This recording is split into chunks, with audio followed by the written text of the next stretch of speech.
Grieve Namo Namo सतपुरुष को नमस्कार गुरु के नहीं।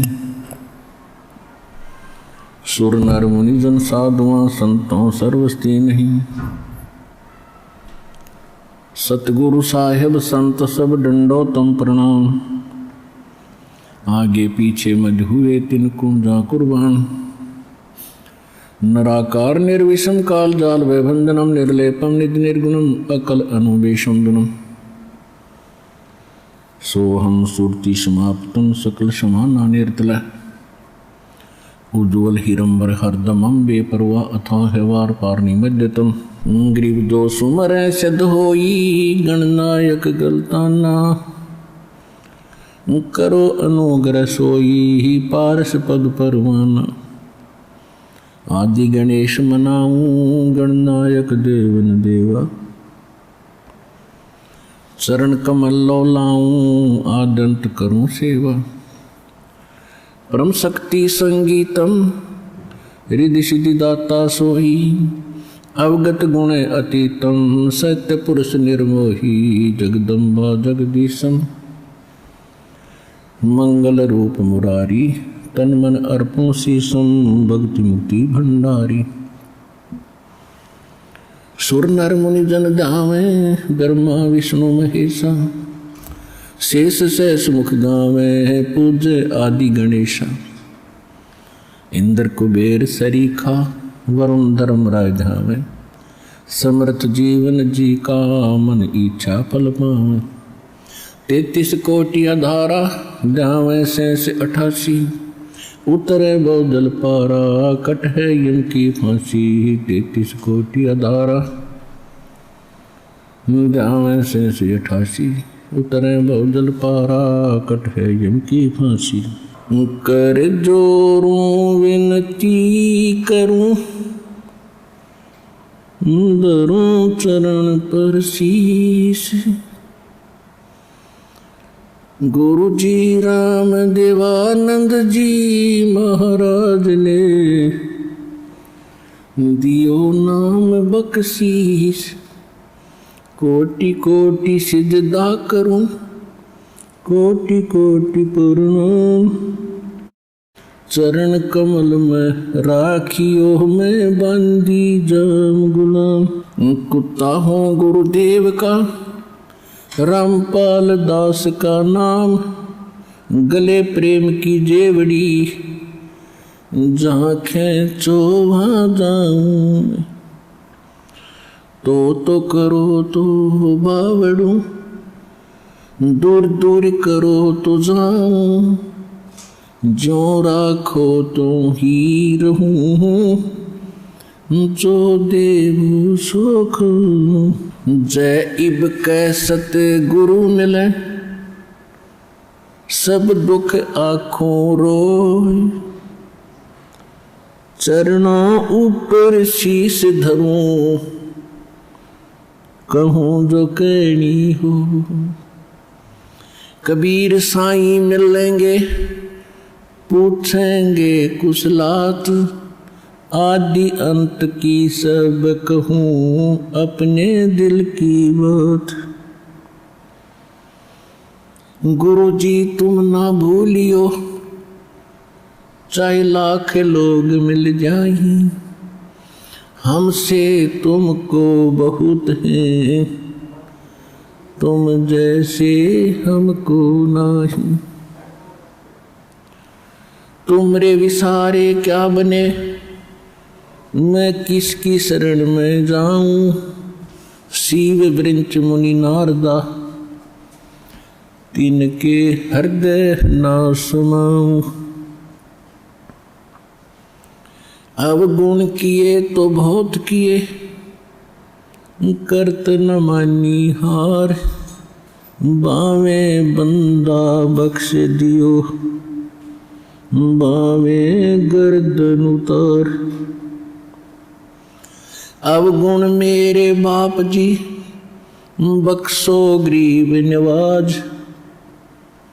जो मैं पूत कुपूत हूँ बहुर पिता को लाज। मैं अपराधी जन्म का नक सिक बरे विकार, तुम दाता दुख भंजना, मेरी करो सुमर। सूरत करो मम साइया, हम हैं भव जल माही, आप ही बह जावांगे जो तुम न पकड़ोगे बाँ।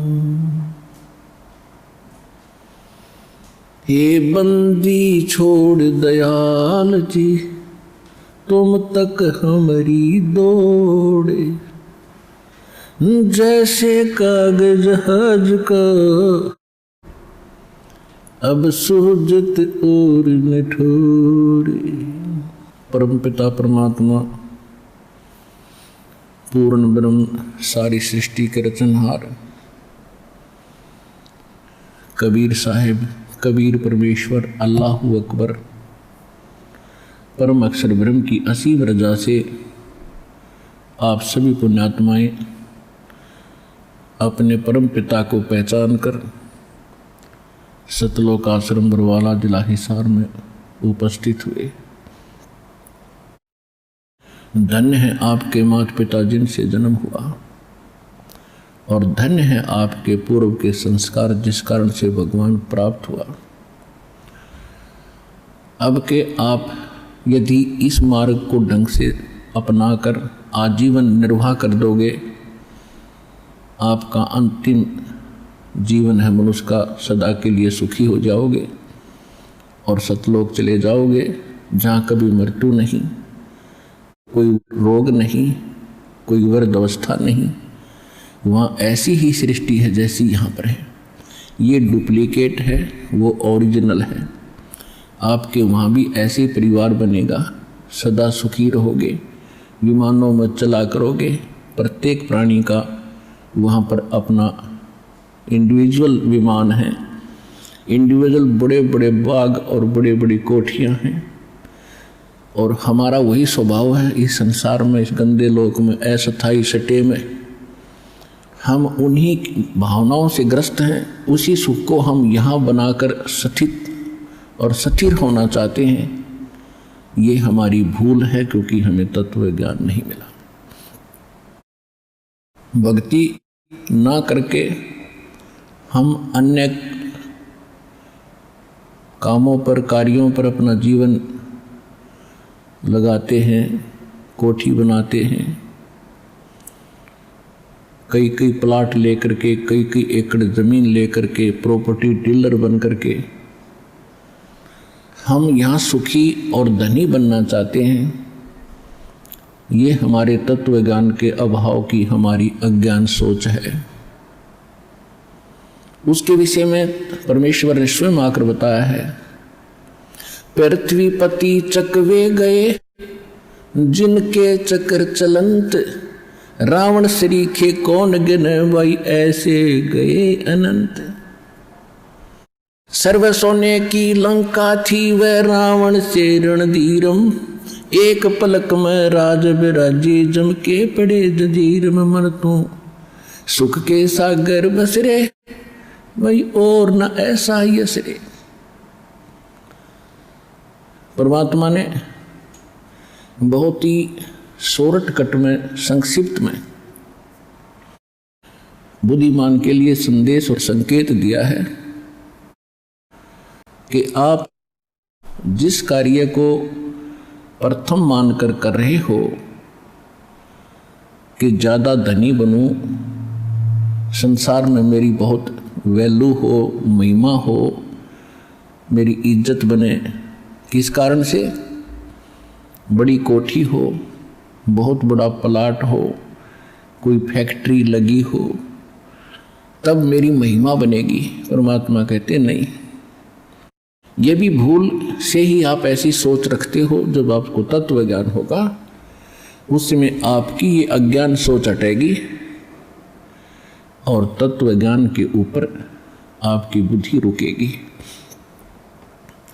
संकेत दे रहे हैं कि रावण के पास सोने के महल थे, मकान के मकान, और यहीं छोड़कर चला गया। अरे ऐसी दुर्गति से मरा, दुनिया याद रखेगी। कहते भक्ति बिना क्या होत है, ये भरम रहा संसार, रति कंचन पाया नहीं, भाई रावण चलती बार। ओए होए।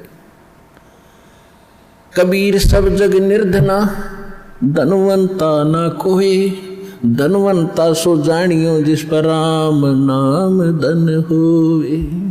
तो परमात्मा हमें याद दिलाते हैं कि इस संसार में जहां आप रह रहे हो, ये लोग रहने का नहीं है। ये तो एक सजा काट रहे हो आप, एक कैद है बहुत लंबी चौड़ी इस काल भगवान की। और यहां पर सभी प्राणी अपना दंड भोगने के लिए आए हुए हैं।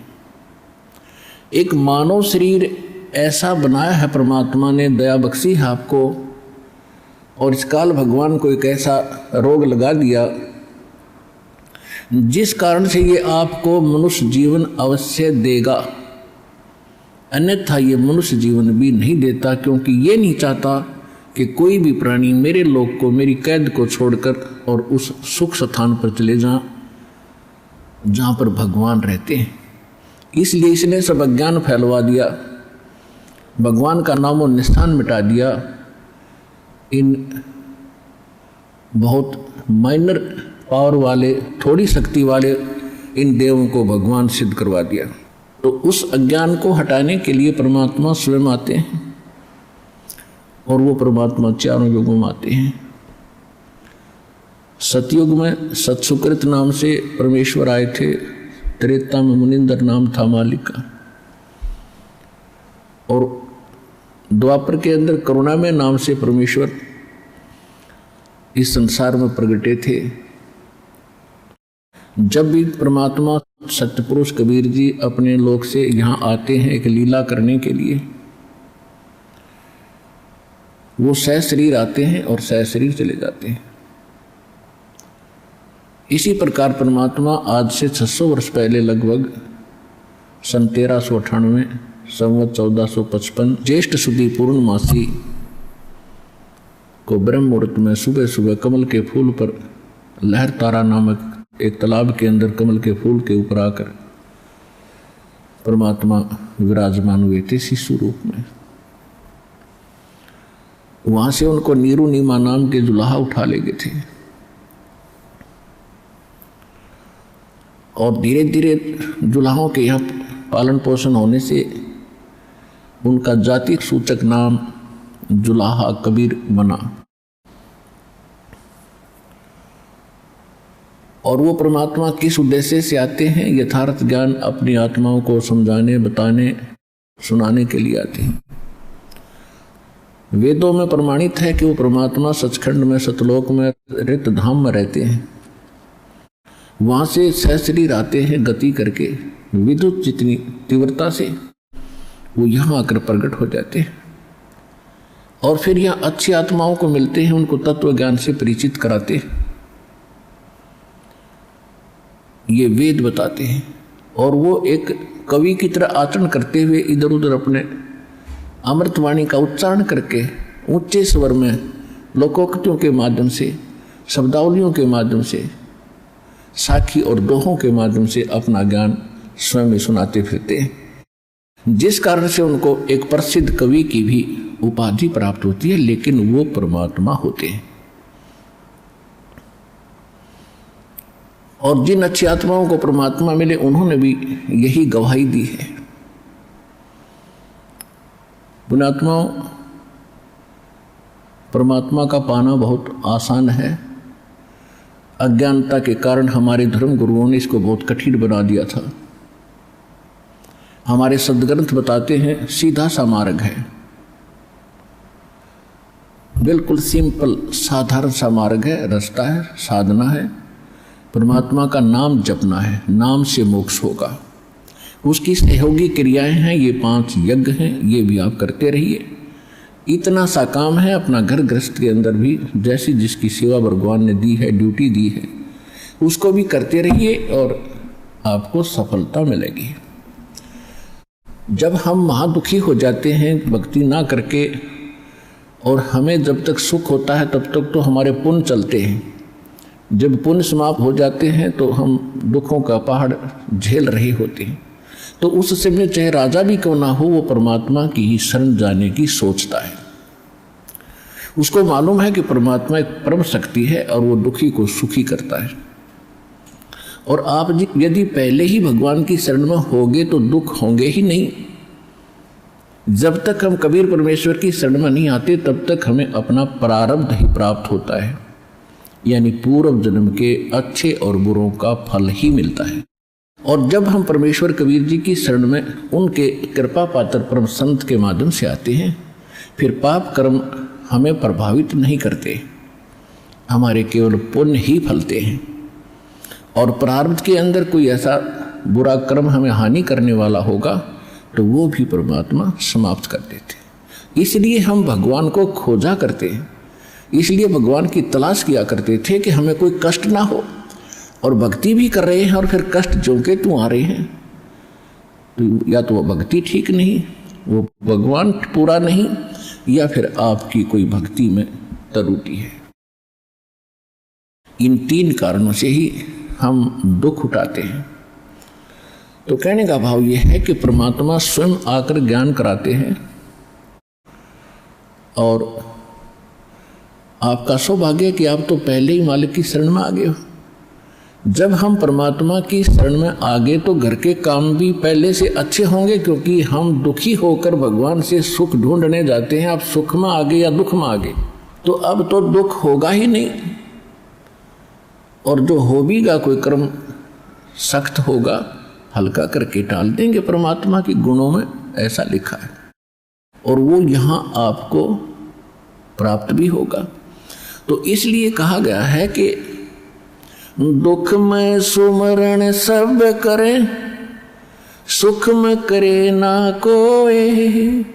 जय सुख में सुमरण करे, तो दुख कहे कोई। भाई सुख में सुमरण किया नहीं, फिर दुख में करते याद। कहे कबीरता दास की, अब कौन सुने फरियाद। अब दास बताएगा परमेश्वर की महिमा। जैसे श्री कृष्ण जी ने जो लीला की थी, मोर ध्वज के पुत्र ताम्र ध्वज को आरे से कटवा कर जीवित कर दिया, तो वो भी लीला भगवान ने की। उदाहरण देता हूं, एक मनियार था। मनियार समझते होंगे, पहले चूड़ी पहनाते थे गांव में बहनों को, मनियार और उसकी पत्नी मनियारी। ये दोनों मनियार और मनियारी का काम किया करते, पति पत्नी। सम्मन और नेकी, नेकी पत्नी का नाम था, सम्मन उस भगत का नाम था, और वो परमात्मा के शिष्य थे। उनका एक पुत्र था जिसका नाम शिव था, उसको अपभ्रंश सेऊ कहा करते थे, सेऊ। और सेऊ ही नाम से वो ज्यादा प्रसिद्ध था। वो लड़का छोटा था, 10-12 वर्ष का, और सभी परमात्मा की भक्ति करते थे। सम्मन और नेकी जहां भी जाते थे चूड़ी पहनाते थे, बहनें इकट्ठी हो जाती थी, उनको अपने गुरुदेव की महिमा सुनाया करते थे कि हमारे गुरुदेव जी स्वयं परमात्मा आए हैं। उन्होंने ऐसे ऐसे लीला की है कि सिकंदर लोधी राजा को जलन का रोग था, वो कहीं भी स्वस्थ नहीं हो रहा था। सब काजी और मुल्लाओं और पीरों ने सभी जंतर मंत्र कर लिए थे। भारतवर्ष के सभी सुप्रसिद्ध वैद्यों ने दवाई दे करके अपनी कोशिश कर ली थी। हिंदू धर्म के ऋषि महर्षि साधु संतों से भी दुआएं मांग ली थी, आशीर्वाद ले लिए थे। और हमारे गुरुदेव जी ने आशीर्वाद मात्र से सिकंदर लोधी राजा दिल्ली के बादशाह का जलन का रोग स्वस्थ कर दिया था। वो स्वस्थ कर दिया था, नाश कर दिया उसका रोग। और सिकंदर लोधी ने, अब थोड़ी सी कथा ये भी सुना देता हूं। सिकंदर लोधी को जलन का रोग हो गया था। इतना भयंकर रोग था कि उसने सब जगह जंतर मंतर करा कर फेल हो लिया था। अंतिम सांस गिना था, मुसलमान तो मानते नहीं नेक्स्ट जीवन। हिंदुओं के ऋषियों ने, संतों ने बता दिया था कि महाराज ये आपके पिछले जन्म का पाप है, ये तो भोगना ही पड़ेगा, आपके प्रारब्ध में लिखा। अब उसने कोई चारा था नहीं, अंतिम उस रोग को लिए हुए जी रहा था, ना कुछ खा रहा था ना पी रहा था। किसी ने आकर उसको बता दिया कि बनारस के अंदर एक संत है और कबीर नाम है उनका, और जुल्हे के घर उनका जन्म है। उन्होंने जन्म मानते थे, मालिक का जन्म नहीं था। यदि वो दया कर देंगे आपका रोग नहीं रहेगा। मालिक की इतनी महिमा हो चुकी थी। कहते मरता क्या नहीं करता कि भी चल अंतिम एक और ट्राई कर लेता हूं। अंग रक्षक लेकर 500-600 हज़ार हाथी पर सवार होकर बनारस पहुंच गए। बनारस के राजा थे वीर देव सिंह बघेल, हिंदू राजा थे, और वो भी परमेश्वर कबीर जी के शिष्य हो चुके थे। उनकी पावर, शक्ति और चमत्कार देख के जब सिकंदर लोधी वहां पहुंचा तो वीर सिंह से प्रार्थना की कि यहाँ कोई काशी में कबीर नाम का कोई जुल्हे के घर कोई संत है और मैं बहुत दुखी हूँ वीर सिंह, मुझे कहीं से भी राहत प्राप्त नहीं हो रही, अंतिम सांस गिन रहा हूँ। वो कोई है, आप जानते हो उसको? नहीं तो पता कराओ और उसको बुलाओ। क्योंकि वीर देव सिंह बघेल मालिक के ज्ञान से और शक्ति से परिचित था, और उधर से दिल्ली का सम्राट और वो छोटा राजा एक नरेश अक्षेत्रीय, उस सम्राट के सामने वो नो नहीं कर सकता, यस ही करना पड़ता है। तो उसने एक तरकीब से बात की कि महाराज जो आपका हुक्म वही होगा, लेकिन वो संत परम संत हैं, मैं उनको खूब जानता हूँ, और उन्होंने रजा कर दी तो आपका रोग नहीं रहेगा। तो कहा जल्दी बुला के ला, देर ना कर, मैं तो एक एक सांस गिन रहा हूँ, दुख से बहुत पीड़ित हूँ, आग लगी पड़ी है पूरे शरीर में।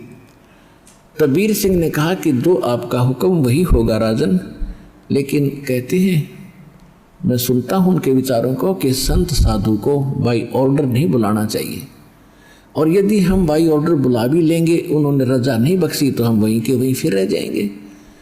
तो साधु संत के पास स्वयं ही चल के जाना चाहिए महाराज, और जैसे आपका आदेश हो वैसे ही करेंगे। वो तो मरा पड़ा था कि नहीं, फिर तो मैं ही चलूंगा। अब शाम का समय हो गया था। वीर देव सिंह को मालूम था कि शाम के समय परमात्मा कबीर जी, स्वामी रामानंद जी पंडित जी के आश्रम में गंगा घाट के किनारे आते हैं, सामने आरती वही करते हैं। और रामानंद जी को परमात्मा सचखंड लेकर गए थे। जब पंडित जी मान्या था तो सतलोक में देख लिया था भगवान को, और जब कहा था दो ठोड़ है एक तू भया एक से दो, और गरीबदासम कारणे तुम आए हो मगजो। तो रामानंद जी को परमात्मा ने एक प्रतिज्ञा दिला दी थी कि इस परंपरा का निर्वाह करने के लिए, आने वाले समय में गुरु शिष्य का नाता बनाए रखने के लिए, अनिवार्यता सिद्ध करने के लिए आप मेरे गुरु बने रहोगे, लेकिन मंत्र जाप ऐसे करोगे जो मैं बताऊंगा। तो वो रामानंद जी आंखों देखने के बाद बिल्कुल रो पड़े थे कि ये अपराध मुझसे होगा नहीं। परमात्मा बोले मेरा आदेश समझ लो, नहीं तो आने वाले समय में ये नकली लोग कहा करेंगे कबीर जी ने कौन सा गुरु बनाया था, गुरु की आवश्यकता ही नहीं है, ये दाव लग जाएगा काल का। तो रामानंद जी विवश होकर के उनके इस बात को माना था। तो रामानंद जी एज ए गुरु और शिष्य का केवल निर्वाह कर रहा था, उसको आत्मा से पता था ये शिष्य नहीं भगवान है। अब शाम के समय वीर सिंह बघेल, काशी नरेश और भारतवर्ष का सम्राट, दिल्ली का बादशाह, उस समय भारत बहुत बड़ा था। अफगानिस्तान, बलोचिस्तान, पूर्वी और पश्चिमी पाकिस्तान, इराक, ईरान तक ये भारत एक ही था, और दिल्ली का बादशाह सबका कंट्रोलर होता था। छोटे छोटे नरेश ऐसे छोटे छोटे बना रखे थे, वो सब उसके अधीन थे।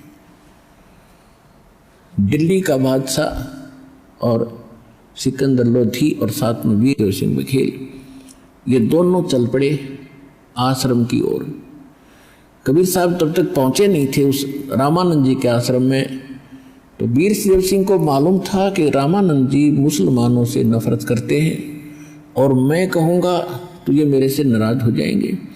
गेट पर जाकर द्वार पर खड़े हो गए कि राजन यहाँ खड़े हो जाओ।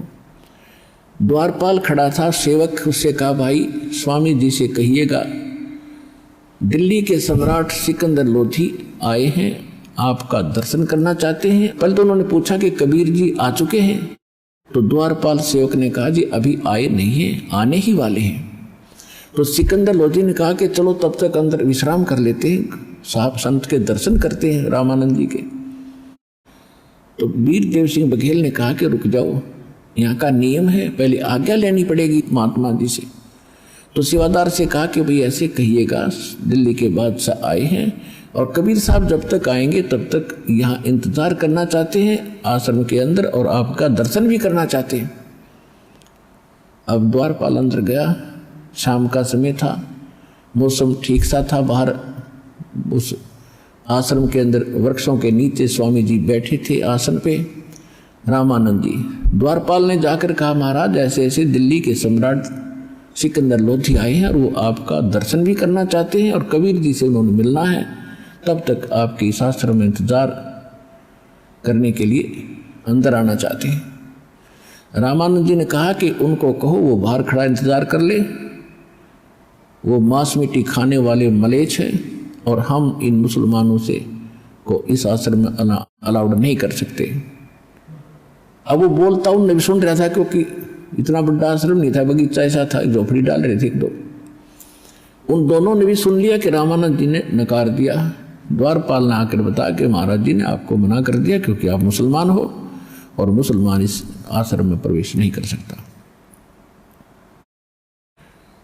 अब कहते हैं तप से राज और राजमदमानम और जन्म तीसरे शुक्र स्वान। राजा तप से बनता है और राजा के अंदर अभिमान होता है और अभिमान उसका सबसे बड़ा दुश्मन होता है। उसने सोचा रे 2 कौड़ी का बाबा जी है, 1 एकड़ में आश्रम बना के अपने आप को इतना महत्वशाली समझता है, मुसलमानों से नफरत करता है, निकाल के तलवार और चल दिया अंदर। ये कौन रोके द्वारपाल की हिम्मत। सामने जाके गुस्से में रामानंद जी की गर्दन काट दी।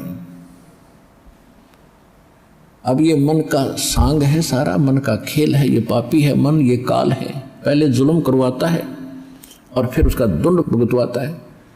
अब जब उसने वो विनाश कर दिया ना, तब अकल ठिकाना आएगी।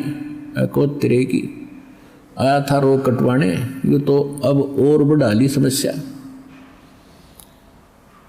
कहने लगा वीर सिंह चल वापस, मेरे तो उल्टे लाग रहे हैं, मेरे तो बुरे दिन हैं, चाहता हूं भला करना और करवाना और होता है बुरा। अब वो ऐसा महापुरुष बताते हो कबीर जी को, अब उनके गुरु जी का मैंने हत्या कर दी, मर्डर कर दिया, अब वो शराप और देगा मुझे जब यहाँ आ गया था, तो निकल जल्दी से।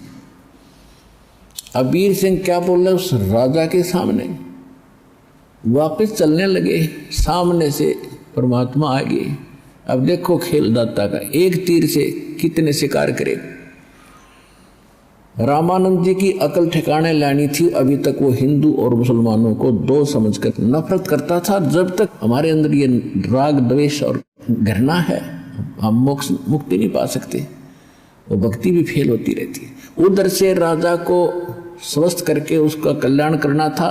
और जब तक अति अधीन दीन हो प्राणी और ताको कहना ये अकथ कहानी, जब तक हम भी नम्र नहीं होंगे तो संत का आशीर्वाद भी काम नहीं करता।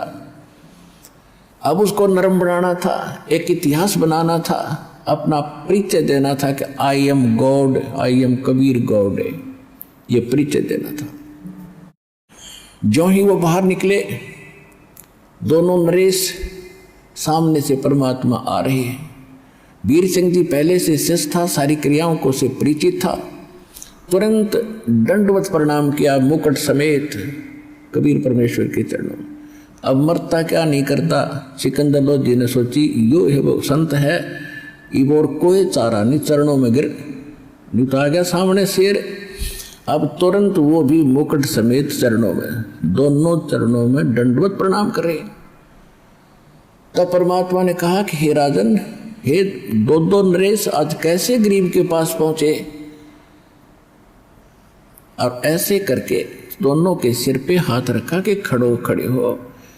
अब जो ही मालिक ने सिकंदर लोधी के सिर पे हाथ रखा, उसका जलन का रोग तुरंत समाप्त हो गया, जैसे क्विंटल टनों वजन हट गया। बोलो सतगुरुदेव कबीर भगवान की जय।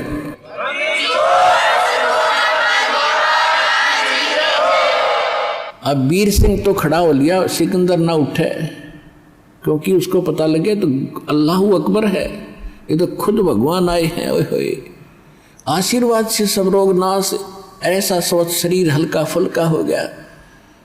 अब उसने सोची कि अब ये पता लगेगा इनको कि इनके गुरुजी का मैंने मर्डर कर दिया और ये मुझे फिर वही रोग दे देगा, इसलिए पैर नहीं छोड़ रहा, रो रहा बुरी तरह, परवरदिगार बख्श दो, परवरदिगार मैं अपराधी हूँ। और एक बात और है कि संत के पास आने से मन दूर चला जाता है, ये मन बकवादी है, सारे ऊट पटांग काम ये मन करवाता है, आत्मा को दबा के रखता है। संत के पास आने से मन पीछे हो जाता है, वो डरता भूत है ये, और आत्मा उभर जाती है। आत्मा तो निर्मल है, दयावान है, चाहे वो कोई भी कसाई भी क्यों ना है। तो वहाँ मन हट गया, आत्मा उभर के आएगी सिकंदर लोधी की, और कहता परवरदिगार मैं अपराधी आदमी हूँ, मैंने बहुत जुल्म कर दिया, ऐसा घिनौना अपराध कर दिया कि अक्षम्य नहीं है, आप मुझे माफ़ नहीं करोगे, मुझे क्षमा कर दो परवरदिगार। परमात्मा बोले भाई कोई बात नहीं, क्या हो गया, ये तो सारा संसार ही गलतियों का पुतला है, संत के पास आते हैं तो बुराइयां छुड़ाई जाती हैं। आप परमात्मा अंतर्यामी जाने थे वो तो सारी, कि नहीं महाराज मैंने बहुत जुल्म कर दिया है, आप अक्षमा नहीं कर सकते, आप अक्षमा कर दो मुझे। परमात्मा बोले जो भी तूने कुछ भी कर दिया, उठ रो ना बुरी तरह, और अक्षमा कर दिया। कि महाराज मैंने वो सारी कथा बता दी कि मैं इतना दुष्ट हूँ, मैंने याचना की आपके गुरुदेव जी से कुछ समय अंदर विश्राम करने की, आपके इंतज़ार के लिए। उन्होंने अभद्र तरीके से मुझे बुरे शब्द कहे, मुझसे सहन नहीं हुए कि ये राक्षस हैं जो मांस खाते हैं, मलेच्छ हैं, मुसलमानों को इस आश्रम में आना अलाउड नहीं है। तो मेरे अंदर युवराज का कीड़ा उठ गया और मेरे पर रुका नहीं गया, और मैंने आपके गुरुजी की हत्या कर दी तलवार से, मुझे माफ़ कर दो। फिर गिर गया चरणों में। परमात्मा बोले खड़ा हो, कोई बात नहीं। ये तो उसकी आयु इतनी थी, स्वामी रामानंद जी की आयु इतनी थी। उस समय स्वामी रामानंद जी लगभग 125 वर्ष के हो चुके थे, 125 वर्ष के, और 104 वर्ष की आयु में परमात्मा मिले थे उनको। तो परमात्मा ने कहा कि इसकी आयु इतनी थी और आपसे ही इसकी मृत्यु होनी थी, इसमें ना तेरा दोष है ना उनका दोष है, आप चलो, और लेकिन एक काम करो, मेरे साथ वापस चलो। परमात्मा ने कहा कि अपना काम बताओ, किस लिए आए थे। कि जिस काम के लिए आया था वो तो आपने आशीर्वाद मात्र से ठीक कर दिया। मैं बहुत दिनों से दुखी था, मेरे हाहाकार मची थी, आग लगी थी रोम रोम में, और दाता आपके आशीर्वाद से मैं स्वस्थ हो गया। अब मेरा एक काम और बढ़ गया, हे परमात्मा उसको भी दया करो, क्षमा करो। तो परमात्मा बोले कि चलो आप ऐसे मत जाना, नहीं तो हिंदू समाज बहुत बुरा समझेगा और हो सकता उपद्रव भी हो जाए। आप अंतिम संस्कार करो, मैं संभालूंगा इन सबको, कहूँगा कि भाई ये तो होना ही था और ऐसे ऐसे गलती हो भी गई थी, आदर सत्कार तो सभी का होना चाहिए। तो राजा ने सोचा भी ठीक है, तो अंदर चले गए दोनों। तो जितने भी 10-5 वहाँ शेष रहते थे रामानंद जी के, वो कबीर साहब आगे आगे थे, उनको देखकर भागे आए कि कबीर जी सिकंदर ने गुरु जी का मर्डर कर दिया। परमात्मा बोले ऐसी बात नहीं बोलते, संत मरते हैं कभी? अरे भले आदमी तुमने फिर देख जाना क्या भगवान को और संत को, ये मरते हैं, ये कभी नहीं मरते। और कौन किसको मारता है, ये संस्कार अपने प्रारंभ भोगना होता है सबको। उनको ऐसा कह रहे थे, इतने में सिकंदर लोधी और वीर सिंह पीछे पीछे आ गए। वो फिर सुन हो गए, क्यों तो फिर आ गया भाई सिकंदर लोधी, फिर आ गया। वो तो चुप हो गए, कत्ती एक साइड में खड़े हो गए। तब परमात्मा ने स्वामी रामानंद जी के जो दो भाग हो गए थे, गर्दन अलग और धड़ अलग पड़ी थी दूर दूर, और कपड़ा डाल रखा था, वहां खून रक्त का सरवाह हो गया था। अब परमात्मा कबीर साहब ने दंडवत प्रणाम किया चरणों की ओर उस स्वामी रामानंद जी के मृतक शरीर को, और चरण पकड़ के कहा, गुरुदेव उठो, संध्या आरती का समय हो गया है, और उठो, देखो दिल्ली के बादशाह और काशी नरेश आपके दर्शनार्थ आए हैं। इतना ही कहा था, वो गर्दन दूर से उठकर रामानंद जी की गर्दन पर लगी, निशान भी नहीं था और जीवित हो गया। बोलो सतगुरु कबीर भगवान की जय।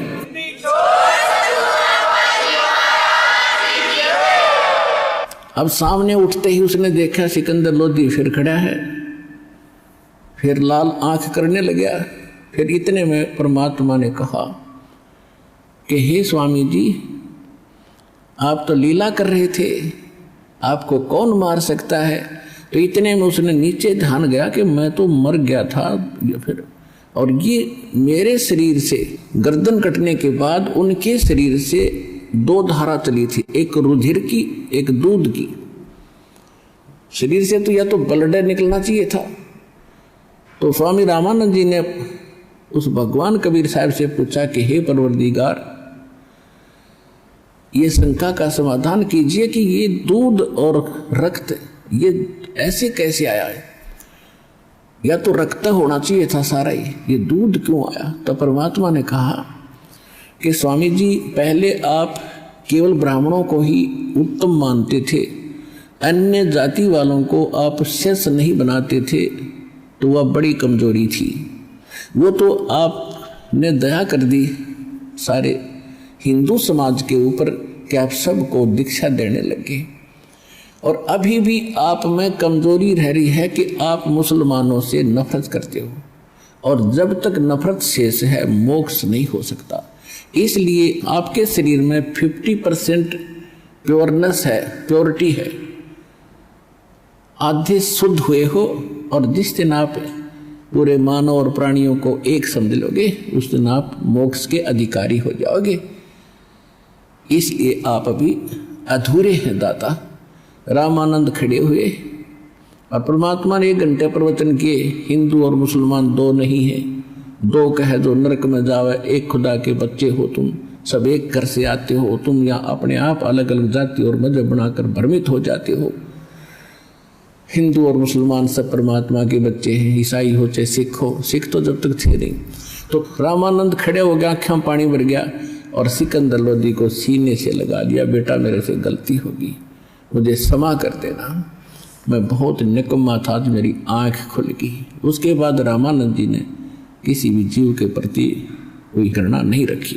तो फिर सिकंदर लोधी ने कहा कि भगवान, ऐसे अच्छे विचार आपके और ऐसे महापुरुष, क्योंकि उनका कति विश्वास दृढ़ हो गया था कि ये अल्लाह अकबर है, अपने हाथों से काटा आदमी को और सामने जीवित कर दिया, रेजिटीज बैठा है, और ऐसा भयंकर रोग जो आज तक किसी मुसलमान के, किसी काजी मुल्ला और किसी से ठीक नहीं हुआ, ना हिंदू धर्म के किसी वैद और जंतर मंतर करने वाले ऋषियों से ठीक हुआ, और महापुरुष ने तुरंत ठीक कर दिया। तो ये परमात्मा आए हैं और मेरे सामने जीवित कर दिया। ओए होए। तो उन्होंने कहा कि परवरदिगार, एक बार दिल्ली चलो, आप दिल्ली चलो दाता, वहाँ तो आग लगी पड़ी है, हिंदू और मुसलमान की आपस में ऐसा झगड़े होते, आपके विचार सुनेंगे, हो सकता है सभी की बुद्धि ठिकाना आ जाए। परमात्मा बोले, हम ऐसे नहीं चलते, जो हमारा कोई दीक्षा लेगा तो हम चलेंगे, हम मेरा शेष बनता उसके साथ जाते हैं, ऐसे वैसे नहीं जाते हम किसी। तो सिकंदर लोधी बोला, जी वो क्या करना पड़ेगा शेष बनने के लिए? आपने ये करना पड़ेगा, मांस नहीं खाना होगा, छूना भी नहीं होगा, और किसी को सजा गलत नहीं देगा, न्याय करेगा, किसी को सताएगा नहीं। तो उसने कहा, जी ठीक है, मांस नहीं खाऊंगा, और तेरे राज्य में कोई भी जीव हिंसा ना हो। तो यहां वो व्यवस्था जाहिर करता है कि भगवान आप तो जानी जान हैं, मैं मांस नहीं खाऊंगा, लेकिन जीव हिंसा का प्रतिबंध मैं लगा नहीं पाऊंगा क्योंकि ये मुसलमान समाज बहुत ज़्यादा है, आप भी जानी जान हो। तो परमात्मा ने ये कंडीशन लूज कर दी कि ठीक है, तू मांस नहीं खाएगा और कोई बुराई नहीं करेगा, बीड़ी शराब तम्बाकू हुक्का भी प्रयोग नहीं करेगा। मुसलमान हुक्का बड़ी चाव से पीते हैं।